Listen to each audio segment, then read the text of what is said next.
മഹാലക്ഷ്മി സീരിയലിൻ്റെ പുതിയൊരു എപ്പിസോഡിൻ്റെ പ്രമോ വിശേഷങ്ങളിലേക്ക് എല്ലാവർക്കും സ്വാഗതം. അങ്ങനെ നമ്മളുടെ കണ്ണനും മഹാലക്ഷ്മിയും തോമസ് ഡോക്ടറുടെ അടുത്ത് വരുന്ന സമയത്ത് തോമസ് ഡോക്ടർ അവരോട് പറയുന്നുണ്ട്, എന്തായാലും ഈ വൃശ്ചിക മാസത്തിൽ കണ്ണൻ എഴുന്നേറ്റ് നടക്കും, അതുമാത്രമല്ല കണ്ണൻ 18-ാം പടി ചവിട്ടി കയറുകയും ചെയ്യുമെന്ന്. അത് കേൾക്കുമ്പം മഹാലക്ഷ്മിയും കണ്ണനും പറയുന്നുണ്ട്, എന്തായാലും 18-ാം പടി ഒന്ന് ചവിട്ടാൻ പറ്റിയാൽ മതിയായിരുന്നു, എന്നാലും ഇതുകൊണ്ടൊന്നും ചികിത്സ അവസാനിപ്പിക്കരുത്. അതുമാത്രമല്ല കണ്ണൻ്റെയും മഹാലക്ഷ്മിയുടെയും ചുറ്റുമുള്ളവർ ആരും കണ്ണൻ എഴുന്നേറ്റ് നടക്കുന്ന വിവരം അറിയുകയും ചെയ്യരുത്. ഇനിയും 1.5 വർഷവും കൂടി വേണ്ടി വരും കണ്ണൻ്റെ ചികിത്സ, എന്നാലേ കണ്ണൻ പൂർവ്വസ്ഥിതിയിലാവുള്ളൂ. അതിനു മുമ്പ് നമ്മൾ ചികിത്സ അവസാനിപ്പിച്ചിട്ടുണ്ടെങ്കിൽ വീണ്ടും കണ്ണൻ പഴയതുപോലെ ആകാൻ സാധ്യതയുണ്ട്. അതുകൊണ്ട് എനിക്ക് ഉറപ്പാകണത് വരെയും ഇവിടുത്തെ ചികിത്സ തുടരണം. അതുമാത്രമല്ല അതിനുള്ളിൽ ഈ വിവരങ്ങൾ ആരും അറിയാനും പാടില്ല. ആ സമയത്ത് മഹാലക്ഷ്മിയും കണ്ണനും പറയുന്നുണ്ട്, ഇല്ല സാറേ, ആരും അറിയാതെ ഞങ്ങൾ നോക്കിക്കോളാം. ഇനിയിപ്പോൾ സാഗർ അറിഞ്ഞു എന്ന് വിചാരിച്ചിട്ട് കുഴപ്പമില്ലല്ലോ എന്ന് പറയുമ്പം തോമസ് ഡോക്ടർ പറയുന്നുണ്ട്, സാഗറിനെ ഇനി നിങ്ങൾക്ക് 100% വിശ്വസിക്കാം. അവനിപ്പോൾ പഴയ സാഗറൊന്നുമല്ല. 1 മാസം കൊണ്ട് തന്നെ എനിക്ക് അവനെ മനസ്സിലായതാണ്. പിന്നെ ആ കഞ്ചാവ് കേസിൽ പ്രതിയായപ്പം അവൻ നിരപരാധിയാണെന്ന് തെളിയിക്കേണ്ട ആവശ്യമുണ്ടായിരുന്നു. അതുകൊണ്ടാണ് ഞാൻ അവനെ ജോലിയിൽ നിന്ന് പിരിച്ചുവിട്ടത്. അതിനുശേഷം ജോലിയിൽ തിരിച്ചെടുത്തത് ഞാൻ കൂടുതൽ ശമ്പളം കൊടുത്തോണ്ടാണ്. അതുകൊണ്ട് ഇനി നിങ്ങളവനെ മാറ്റി നിർത്തരുതെന്ന്. ആ സമയം കണ്ണനും മഹാലക്ഷ്മി പറയുന്നുണ്ട്, ഇല്ല സാറേ, ഞങ്ങളിനി ഒരിക്കലും അവനെ മാറ്റി നിർത്തില്ല. ഇന്നിപ്പോൾ ഞങ്ങൾ അവനെ കണ്ട് സംസാരിച്ചിട്ട് തന്നെ ഇങ്ങോട്ട് വന്നേ. ആ സമയത്ത് എന്തെങ്കിലും സഹായം വേണമെങ്കിൽ ചോദിക്കണമെന്ന് ഞങ്ങൾ അവരോട് പറഞ്ഞപ്പോൾ അവൻ പറഞ്ഞത്, ഒരു സഹായവും വേണ്ട, ഇപ്പോൾ 2 പേർക്കും ജോലി ഉണ്ടല്ലോ, അതുകൊണ്ട് സുഖമായിട്ട് ജീവിച്ചോളാം എന്ന് തന്നെയാണ്. എന്തായാലും അവൻ മാറി എന്നുള്ള കാര്യത്തിൽ ഇപ്പോൾ ഞങ്ങൾക്ക് സംശയമൊന്നുമില്ല എന്ന്. പിന്നീട് കാണിക്കുന്നത് നമ്മളുടെ ദുർഗേനെയാണ്. ദുർഗയാണെങ്കിൽ ഉണ്ണിയും കരുണയും വരുമ്പോൾ പറയുന്നുണ്ട്, നിങ്ങൾ അറിഞ്ഞില്ലേ, അവനും അവളും കൂടി വീണ്ടും തോമസ് ഡോക്ടറുടെ അടുത്തേക്ക് ചികിത്സയ്ക്ക് പോയിട്ടുണ്ടെന്ന്. ആ സമയം കരുണ പറയുന്നുണ്ട്, എന്തെങ്കിലും മാറ്റമില്ലാതെ അയാളിങ്ങനെ കൂടെ അങ്ങോട്ട് പോവുക അമ്മേ. എനിക്ക് തോന്നണത് അയാളുടെ കാലുകളൊക്കെ ചലിച്ചു തുടങ്ങിയെന്ന. എന്തായാലും അയാൾ ഇനി എഴുന്നേറ്റ് നടക്കുകയും കൂടി ചെയ്താൽ പിന്നെ നമ്മളുടെ ജീവിതം വെറുതെ ആവുമെന്ന്. ആ സമയത്ത് ദുർഗ ചോദിക്കുന്നുണ്ട്, അതൊക്കെ പോട്ടെ, അച്ഛനും മുത്തശ്ശിക്കും എങ്ങനെയുണ്ടെന്ന് ചോദിക്കുമ്പോൾ അതിനെക്കുറിച്ചൊന്നും പറയണ്ടാമേ, അവരാ അയ്യപ്പ വിഗ്രഹം കളയാനായിട്ട് കൊണ്ടുപോയതാ. എന്നിട്ട് പിന്നെ എന്താ സംഭവിച്ചത് മോളെന്ന് ചോദിക്കുമ്പോൾ ഒന്നും അറിയില്ല അമ്മേ, എന്തായാലും അയ്യപ്പ വിഗ്രഹം തിരിച്ച് ഇവിടെ തന്നെ എത്തി. അതെങ്ങനെ അവിടെ എത്തിയെന്ന് ചോദിക്കുമ്പം മുത്തശ്ശിയുടെ കയ്യിൽ നിന്നും അയ്യപ്പ വിഗ്രഹം തെറിച്ച് പോയി എന്നാണ് പറയണേ. അപ്പോൾ മുത്തശ്ശി സൂക്ഷിച്ച് പിടിക്കാത്തത് കൊണ്ടല്ലേ എന്ന് ചോദിക്കുമ്പം അതൊന്നും അല്ല അമ്മേ, അവർ പോണ വഴിക്ക് ഒരു വണ്ടി വന്ന് അച്ഛൻ്റെ ജീപ്പിലോട്ട് ഇടിച്ചു. ആ സമയത്താണ് മുത്തശ്ശിയുടെ കയ്യിലിരുന്ന അയ്യപ്പ വിഗ്രഹം വെളിയിലോട്ട് തെറിച്ച് പോയത്. ആ സമയത്ത് ദുർഗ ചോദിക്കുന്നുണ്ട്, പിന്നെ എങ്ങനെയാണ് മോളെ ആ വിഗ്രഹം തിരിച്ചിവിടെ എത്തിയെന്ന് ചോദിക്കുമ്പോൾ അതാ ഞങ്ങൾക്കും അറിയാൻ പാടില്ലാത്ത. ഇനിയിപ്പോൾ എല്ലാവരും പറയും പോലെ ആ വിഗ്രഹത്തിന് ജീവനുണ്ടോയെന്ന് എനിക്കൊരു സംശയം ഉണ്ടെന്ന് ഈ കരുണയും പറയുന്നുണ്ട്. ആ സമയത്ത് ഉണ്ണി പറയുന്നുണ്ട്, എന്തായാലും ഇനി കുറച്ച് നാളത്തേക്ക് അവർക്കെതിരെ ഒന്നും ചെയ്യാതിരിക്കണം തന്നെയാണ് നല്ലത്. ഇപ്പോൾ പല പ്രാവശ്യമായില്ലേ അവർ ഉപദ്രവിക്കാൻ നോക്കുമ്പോഴെല്ലാം തിരിച്ചടി കിട്ടുന്നത് നമുക്ക് തന്നെയാണ്. ഇപ്പോൾ തന്നെ ആ അയ്യപ്പ വിഗ്രഹം കൊണ്ടേ കളയാൻ നോക്കിയിട്ട് അതും നടന്നില്ല, അത് തിരിച്ച് അതേ സ്ഥാനത്ത് തന്നെ വന്നിരുന്നു. ഇതിനു മുമ്പും ഞാനും കരുണയും കൂടി അത് പുഴയിൽ ഒഴുക്കിയതല്ലേ, എന്നിട്ടത് പിറ്റേ ദിവസം തന്നെ ഈ വീട്ടിലേക്ക് തിരിച്ചെത്തിയില്ലേ. അതുകൊണ്ട് നമുക്ക് ഏടത്തിയോ കണ്ണേട്ടനെയോ ഒന്നും ചെയ്യാൻ പറ്റില്ല എന്ന് തന്നെയാണ് എനിക്ക് തോന്നണേന്ന്. ആ സമയത്ത് ഇതൊക്കെ കേട്ടിട്ട് കരുണയ്ക്കാണെങ്കിൽ ഭയങ്കര ദേഷ്യം വരുന്നുണ്ട്. ദേഷ്യത്തോടുകൂടി തന്നെ കരുണ ഉണ്ണിയോട് പറയുന്നുണ്ട്, അതിന് നിങ്ങൾക്ക് എന്തെങ്കിലും കഴിവുണ്ടെങ്കിലല്ലേ ഉള്ളൂ, അതൊക്കെ ആണുങ്ങൾക്ക് പറഞ്ഞേക്കണ പണിയാണ്, നിങ്ങൾക്ക് ആണിൻ്റെ രൂപം മാത്രമേ ഉള്ളൂ, ആണത്വമൊന്നുമില്ല എന്ന് പറയുന്നു. അത് കേട്ടതും ദുർഗയ്ക്കും ഉണ്ണിക്കും ഒരേപോലെ കരുണയോട് ദേഷ്യം വരുന്നുണ്ടെങ്കിലും കരുണയോട് അവർ തിരിച്ച് മറുപടി ഒന്നും പറയണില്ല. പിന്നീട് ഉണ്ണി പറയുന്നുണ്ട്, എന്തായാലും ഞാൻ മേഹേട്ടനെ ഒന്ന് പോയി കണ്ടിട്ട് വരട്ടെ, മേഹേട്ടൻ്റെ അവസ്ഥ എന്താണെന്ന് അറിയില്ലല്ലോ എന്ന് പറയുന്നു. ആ സമയം ദുർഗ പറയുന്നുണ്ട്, എന്തായാലും അവൻ ഒരുപാട് തെറ്റുകൾ ചെയ്തു, അതിൻ്റെ അനുഭവം ഇപ്പോൾ അവൻ അനുഭവിച്ചുകൊണ്ടിരിക്കണം, അവനെ ജീവന് തുല്യം സ്നേഹിച്ച എൻ്റെ മോളെ അവൻ ചതിച്ചില്ലേ എന്ന്. ആ സമയത്ത് ഉണ്ണി പറയുന്നുണ്ട്, മേഹേട്ടനൊരു തെറ്റ് പറ്റി എന്ന് വിചാരിച്ച് അവൾ ആ സാഗറിൻ്റെ കൂടെ പോവുമായിരുന്നോ ചെയ്യേണ്ടത്, മേഹേട്ടൻ്റെ ഒപ്പം തന്നെ നിൽക്കണ്ടായിരുന്നു എന്ന്.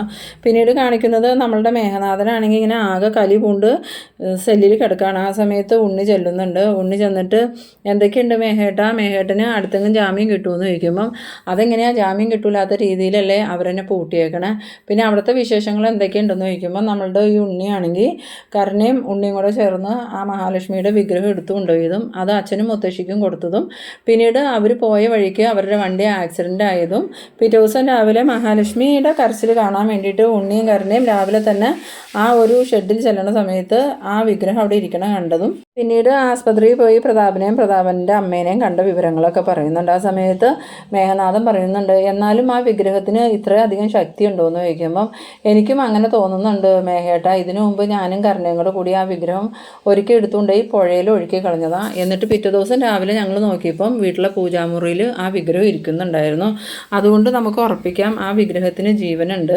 എന്തായാലും ഇനി ആ വിഗ്രഹം എടുത്ത് കളയലൊന്നും നടക്കില്ല മേഘേട്ടാന്ന്. ആ സമയത്ത് മേഘനാഥൻ പറയുന്നുണ്ട്, എന്തായാലും ഞാൻ ജയിലിൽ നിന്നൊന്ന് ഇറങ്ങട്ടെ, അതിനുശേഷം അവക്കടെയും അവൻ്റെയും കാര്യത്തിലൊരു തീരുമാനമാക്കാമെന്ന്. ആ സമയത്ത് ഉണ്ണി പറയുന്നുണ്ട്, അത് കരുണയുടെ അച്ഛൻ എന്തൊക്കെയോ പ്ലാൻ ചെയ്തിട്ടുണ്ട്, ഇനി ഏടത്തിയെയും ഏട്ടനെയും ഒരുമിച്ച് ജീവിക്കാൻ അനുവദിക്കില്ല എന്ന് തന്നെയാണ് പറഞ്ഞേക്കണേ. ഇനിയിപ്പോൾ ഏടത്തിയെ തട്ടിക്കൊണ്ട് വന്നാൽ അപ്പം തന്നെ കൊന്ന് കത്തിച്ച് കളയണമെന്ന് അച്ഛൻ പറഞ്ഞേക്കണേ. ഇതുപോലെയുള്ളവരെ ഒന്നും കുഴിച്ചിട്ടിട്ടും കാര്യമില്ല, ജീവനോടെ എഴുന്നേറ്റ് വരും എന്നുള്ള വിശ്വാസം അച്ഛന്. അതുകൊണ്ട് അച്ഛൻ എത്രയും പെട്ടെന്ന് അതിനുള്ള പ്രതിവിധി കണ്ടെത്തും.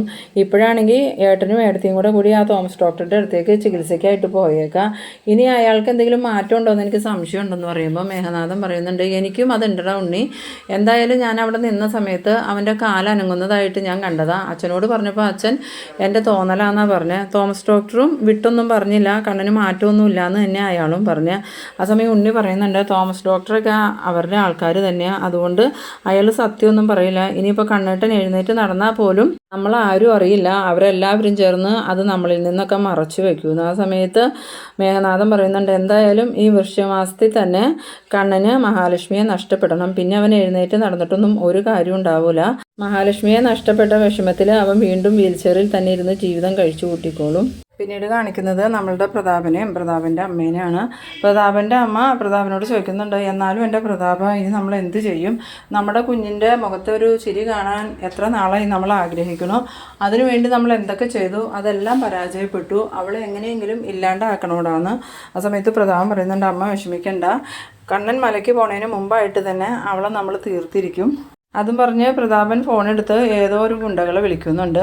എന്നിട്ട് ഗുണ്ടകളോട് പറയുന്നുണ്ട്, എന്തായാലും അവളെ തട്ടിക്കൊണ്ട് വന്നാൽ അപ്പം തന്നെ കൊന്നു കളഞ്ഞേക്കണം, ഒരു നിമിഷം പോലും പിന്നെ അവളെ ജീവനോടെ വെക്കരുത്. അങ്ങനെ വെച്ചിട്ടുണ്ടെങ്കിൽ അവളെ രക്ഷപ്പെടുത്താനായിട്ട് ആരെങ്കിലുമൊക്കെ വരും. അന്ന് തന്നെ കണ്ടില്ലേ നിങ്ങൾ തട്ടിക്കൊണ്ട് പോയിട്ട് ആ ഒരു മാർക്കോ വന്ന് രക്ഷപ്പെടുത്തിയത്, അവൾക്ക് ദൈവങ്ങളുടെ കാവലുണ്ട്, അതുകൊണ്ട് നിങ്ങൾ എത്രയും പെട്ടെന്ന് അവളെ തട്ടിക്കൊണ്ടുവന്ന് കൊന്നു കളയണമെന്ന്. അപ്പോൾ ആ ഗുണ്ടകൾ അതെല്ലാം സമ്മതിക്കുന്നുണ്ട്. പിന്നീട് പ്രതാപൻ ഫോൺ വെച്ചതിന് ശേഷം അമ്മയോട് പറയുന്നുണ്ട്, അമ്മ ഇനി സങ്കടപ്പെടണ്ട, എത്രയും പെട്ടെന്ന് അവളെ കൊന്നു കളയാനുള്ള ഏർപ്പാട് ഞാൻ ചെയ്തിട്ടുണ്ടെന്ന്. ഇതേ സമയം നമ്മളുടെ തോമസ് ഡോക്ടറുടെ ആസ്പത്രിയിലാണെങ്കിൽ കണ്ണന് എഴുന്നേൽപ്പിച്ച് നടത്താനുള്ള തകൃതിയായ ചികിത്സ നടക്കുകയാണ്. അതിനുവേണ്ടി മരുന്നുകളൊക്കെ ഉരുളിയിലിട്ട് തിളപ്പിക്കുകയും ഓരോരുത്തരെ ഇളക്കി അത് വേവിക്കുകയും എണ്ണയും കുഴമ്പും ഒക്കെ ഇടിച്ച് റെഡിയാക്കുകയൊക്കെ ചെയ്യുന്നുണ്ട്. ആ സമയത്ത് തോമസ് ഡോക്ടർ മഹാലക്ഷ്മിയോടും കണ്ണനോടും പറയുന്നുണ്ട്, നല്ല പ്രാർത്ഥനയോടുകൂടി വേണം ഇതെല്ലാം ചെയ്യാൻ, അതുകൊണ്ട് നിങ്ങൾ അയ്യപ്പനെ മനമുരുകി പ്രാർത്ഥിച്ചിട്ട് വേണം ഈ ചികിത്സയ്ക്ക് തയ്യാറെടുക്കാമെന്ന്. ഇതേ സമയം നമ്മളുടെ ആ ഒരു ദിവ്യയായ അമ്മയാണെങ്കിൽ അമ്പലത്തിൽ നിന്നിങ്ങനെ തൊഴുത് പ്രാർത്ഥിക്കുന്നുണ്ട്, അയ്യപ്പൻ്റെ ഭക്തരായ ആ മഹാലക്ഷ്മിയെയും കണ്ണനെയും കാത്തോളണം, എത്രയും പെട്ടെന്ന് കണ്ണനൊക്കെ എഴുന്നേറ്റ് നടക്കാൻ പറ്റണം, അതുപോലെ മഹാലക്ഷ്മിയെ ആപത്തിൽപ്പെടുത്താൻ നോക്കുന്നവർക്ക് നല്ല തിരിച്ചടി കൊടുക്കണം, അവർക്ക് കാവലായിട്ട് അയ്യപ്പൻ തന്നെ നിൽക്കണം എന്നൊക്കെ പറഞ്ഞിങ്ങനെ പ്രാർത്ഥിക്കുന്നുണ്ട്. പിന്നീട് രാത്രി ആയപ്പം നമ്മളുടെ തോമസ് ഡോക്ടറും അതുപോലെ സഹായിയും കൂടി കണ്ണൻ്റെ ദേഹത്ത് ആ മരുന്നുകളെല്ലാം തേച്ച് പിടിപ്പിക്കുന്നുണ്ട്. എന്നിട്ട് ഒരുപാട് സമയം അവരാ മരുന്ന് കണ്ണൻ്റെ ദേഹത്ത് ഇങ്ങനെ തിരുമ്മി പിടിപ്പിച്ചുകൊണ്ടിരിക്കുന്ന സമയത്ത് കണ്ണനോട് ഡോക്ടർ ചോദിക്കുന്നുണ്ട്, ഇപ്പം എങ്ങനെയുണ്ട് കണ്ണാന്ന് ചോദിക്കുമ്പം ശരീരത്ത് ആകെ ഒരു തണുപ്പ് കയറുന്നത് പോലെ തോന്നുന്നുണ്ട് സാറേ എന്ന് പറയുന്നു. അത് കേട്ടതും തോമസ് ഡോക്ടർ സന്തോഷത്തോടു കൂടി ചിരിച്ചുകൊണ്ട് ജയപാലിൻ്റെ നേരെ നോക്കുന്നുണ്ട്. അപ്പോൾ ജയപാലിനും അത് കേട്ട് ചിരിക്കുന്നുണ്ട് കേട്ടോ. എന്നിട്ട് തോമസ് ഡോക്ടർ കണ്ണനോട് പറയുന്നുണ്ട്, അപ്പം നമ്മളുടെ ചികിത്സ ഉദ്ദേശിച്ച ഫലം തന്നെ കിട്ടിയിട്ടുണ്ട് കണ്ണ, ഇനി അധികം വൈകാതെ തന്നെ കണ്ണന് സാധാരണ മനുഷ്യരെ കൂട്ട് തന്നെ എഴുന്നേറ്റ് നടക്കാൻ പറ്റും. എന്തായാലും കണ്ണനിപ്പോൾ കുറച്ച് സമയം റെസ്റ്റ് എടുക്കുക, കുറച്ച് സമയം കഴിഞ്ഞ് ഞങ്ങൾ വരാമെന്നും പറഞ്ഞ് അവരങ്ങോട്ട് പോകുന്നുണ്ട്. ഇതേ സമയം വെളിയിൽ നിൽക്കുന്ന മഹാലക്ഷ്മി തോമസ് ഡോക്ടറെ കണ്ടതും, സാറേ എന്തായി, കണ്ണേട്ടൻ്റെ ദേഹത്ത് മരുന്നൊക്കെ തേച്ച് കഴിഞ്ഞു എന്ന് ചോദിക്കുമ്പം നല്ലൊരു സന്തോഷ വാർത്തയുണ്ട് മഹാലക്ഷ്മി, കണ്ണൻ്റെ ദേഹത്ത് ആ മരുന്ന് നല്ല രീതിയിൽ തന്നെ ഫലിച്ചിട്ടുണ്ട്, അതുകൊണ്ട് മഹാലക്ഷ്മി ഇനി വിഷമിക്കുകയൊന്നും വേണ്ട, കണ്ണൻ ഇന്ന് തന്നെ എഴുന്നേറ്റ് നടക്കും. ആ സമയത്ത് മഹാലക്ഷ്മിക്ക് അത് വിശ്വസിക്കാനേ പറ്റുന്നില്ല. എന്നിട്ട് മഹാലക്ഷ്മി ചോദിക്കുന്നുണ്ട്, സത്യമാണോ സാറേ ഇന്ന് എന്നെ കണ്ണേട്ടനെ എഴുന്നേറ്റ് കൊടുക്കുമെന്ന് ചോദിക്കുമ്പോൾ മഹാലക്ഷ്മിക്ക് എന്നെ വിശ്വാസമില്ലേ, ഞാൻ പറഞ്ഞത് സത്യം, അതിനുള്ള എല്ലാ മാറ്റങ്ങളും കണ്ണനിൽ കണ്ടിട്ടുണ്ട്. ആ സമയത്ത് മഹാലക്ഷ്മി ഞാൻ എന്തായാലും കണ്ണേട്ടനെ ഒന്ന് കണ്ടിട്ട് വരട്ടെ എന്നും പറഞ്ഞുകൊണ്ട് അങ്ങോട്ട് പോകുന്നുണ്ട്. അങ്ങനെ മഹാലക്ഷ്മി അവിടെ ചെന്നിട്ട് കണ്ണേട്ടാന്നും പറഞ്ഞ് വിളിക്കുന്ന സമയത്ത് കണ്ണൻ താൻ എപ്പോഴാണ് വന്നതെന്നും ചോദിച്ച് കട്ടലയിൽ തനിയെ എഴുന്നേറ്റിരിക്കുന്നുണ്ട്. അത് കാണുമ്പോൾ മഹാലക്ഷ്മിക്കാണെങ്കിൽ ഭയങ്കര സന്തോഷമാവുന്നുണ്ട്. എന്നിട്ട് മഹാലക്ഷ്മി കണ്ണനോട് കണ്ണേട്ടനൊന്ന് നടന്നു നോക്കിയെന്ന് പറയുമ്പം പതിയെ കണ്ണൻ ആ കട്ടലയിൽ നിന്ന് എഴുന്നേൽക്കുന്നുണ്ട്. അപ്പോൾ കണ്ണന് സാധാരണ മനുഷ്യർ നിൽക്കണ പോലെ തന്നെ നിൽക്കാനും സാധിക്കുന്നുണ്ട്. പതിയെ കണ്ണൻ നടക്കുകയും ചെയ്യുന്നുണ്ട്. അത് കണ്ടതും മഹാലക്ഷ്മിക്കാണെങ്കിൽ ഭയങ്കര സന്തോഷമാവുന്നുണ്ട്. ഇതേ സമയം നമ്മളുടെ പ്രതാപൻ ഈ മഹാലക്ഷ്മിയെ തട്ടിക്കൊണ്ടുപോകാൻ പറഞ്ഞ് ഏൽപ്പിച്ചിരിക്കുന്ന ആ ഒരു ഗുണ്ടകൾ നമ്മളുടെ മാർക്കോയുടെ കൂട്ടുകാരാണ്. അവർ ഈ വിവരം മാർക്കോയെ വിളിച്ച് പറയാണ്. ആ സമയത്ത് മാർക്കോ പറയുന്നുണ്ട്, എന്തായാലും പ്രതാപനല്ലേ നിങ്ങൾക്ക് കൊട്ടേഷൻ തന്നത്, നിങ്ങൾ പ്രതാപൻ തന്ന കൊട്ടേഷൻ അനുസരിച്ച് മഹാലക്ഷ്മിയെ തട്ടിക്കൊണ്ടുപോയിക്കോ. പക്ഷേ പ്രതാപൻ പറയുന്ന സ്ഥലത്തേക്കല്ല കൊണ്ടുപോകേണ്ടത്, ഞാൻ പറയുന്ന സ്ഥലത്തേക്ക് കൊണ്ടുവന്നാൽ മതി. എന്നിട്ട് പ്രതാപനോട് മഹാലക്ഷ്മിയെ കൊന്നു എന്നങ്ങ് പറഞ്ഞു വെച്ചാൽ മതി, അയാളത് വിശ്വസിച്ചോളും. മഹാലക്ഷ്മിക്ക് ഒരു പോറൽ പോലും പറ്റാൻ പാടില്ല. അങ്ങനെ എന്തെങ്കിലും സംഭവിച്ചിട്ടുണ്ടെങ്കിൽ പിന്നെ നിങ്ങളാരും ഈ ഭൂമിയിൽ ഉണ്ടാവില്ല എന്ന്. അത് കേട്ടതും ആ ഗുണ്ടകൾ പറയുന്നുണ്ട്, മാർക്കോയ്ക്ക് അറിയില്ല ഞങ്ങളെ. മാർക്കോ പറഞ്ഞാൽ അതിന് വിപരീതമായിട്ട് ഞങ്ങളൊന്നും ചെയ്യില്ല, മാർക്കോ ധൈര്യമായിട്ട് തന്നെ ഇരുന്നോ, മഹാലക്ഷ്മിക്ക് ഒരു പോറൽ പോലും പറ്റാതെ ഞങ്ങൾ മാർക്കോയുടെ അടുത്ത് മഹാലക്ഷ്മിയെ എത്തിച്ചോളാന്ന്. പിന്നീട് നമ്മളുടെ കണ്ണനും മഹാലക്ഷ്മി ഇങ്ങനെ സംസാരിച്ച് നിൽക്കുന്ന സമയത്ത് ഡോറിൽ മുട്ടണ കേട്ടിട്ട് മഹാലക്ഷ്മി വേഗം തന്നെ വന്ന് ഡോറ് തുറക്കുന്നുണ്ട്. ആ സമയത്ത് മഹാലക്ഷ്മി വെളിയിൽ നിൽക്കണവരെ അറിയാണ്ട് ഇത് ആരാന്നുള്ള ഭാവത്തിൽ ഇങ്ങനെ നോക്കി നിൽക്കുമ്പോൾ വേഗം തന്നെ ആ വന്ന ആളുകൾ മഹാലക്ഷ്മിയുടെ മുഖത്തേക്ക് മയക്കുമരുന്ന് വെച്ച് മുഖം പൊത്തി പിടിക്കുന്നുണ്ട്. ആ സമയത്ത് മഹാലക്ഷ്മിയുടെ ബോധം പോകുന്നുണ്ട്. പക്ഷെ കണ്ണനാണെങ്കിൽ ഇതൊന്നും ശ്രദ്ധിക്കണില്ല. പിന്നീട് ആ ഗുണ്ടകൾ ഈ മഹാലക്ഷ്മിയെ എടുത്തുകൊണ്ട് പോകുന്ന ആ ഒരു സീനിലാണ് ഈ എപ്പിസോഡ് അവസാനിക്കുന്നത്. അപ്പോൾ നിങ്ങളെൻ്റെ വീഡിയോ ആദ്യമായി കാണുന്നവരാണെങ്കിൽ ചാനലൊന്ന് സബ്സ്ക്രൈബ് ചെയ്യാനും ഇഷ്ടമായാൽ ലൈക്ക് ചെയ്യാനും മറക്കരുത്. അപ്പോൾ ഇതുപോലെ ഇൻട്രസ്റ്റിംഗ് ആയിട്ടുള്ള അടുത്തൊരു എപ്പിസോഡുമായി നമുക്ക് വീണ്ടും കാണാം. അതുവരേക്കും ബൈ ബൈ.